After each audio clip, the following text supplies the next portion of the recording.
এবার এই মশলা থেকে দেখো তেল ছাড়তে শুরু করেছে। আমি গ্যাসের ফ্লেমটাকে একটু কমিয়ে দিয়েছি।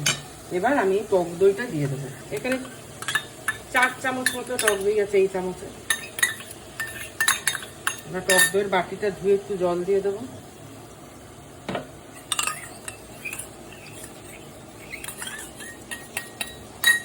দিয়ে এবার কষাবো একটু ভালো করে। একটু গ্যাসের ফ্লেমটা এখনো কমানোই আছে, তাহলে দইটা ফেটে যাবে। এবারে আস্তে আস্তে বাড়াবো। এবার একটু বাড়িয়ে দিলাম। এবার দেখো বন্ধুরা কত মতো হয়ে গেছে। এবার আমি মাছগুলো একে একে এর মধ্যে ছেড়ে দেবো।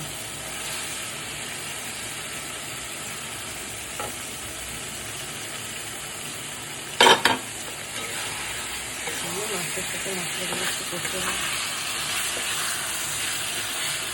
মাছের সাথে মশলাগুলো একটুখানি কষিয়ে নেব।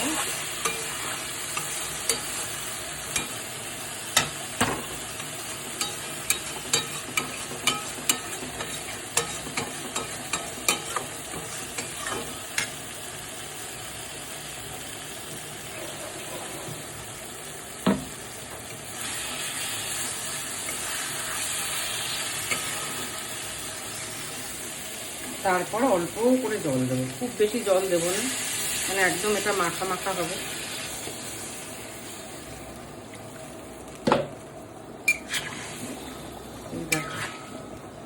এইটুকু জল দিলাম জাস্ট মাছটা একটু সফট হওয়ার জন্য।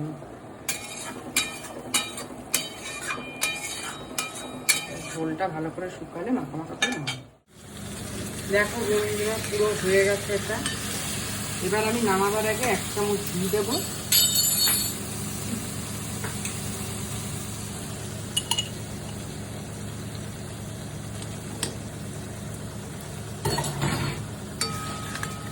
দিয়ে এবার আমি এটা একটু মিশিয়ে নিয়ে এবার আমি নামিয়ে ফেলবো।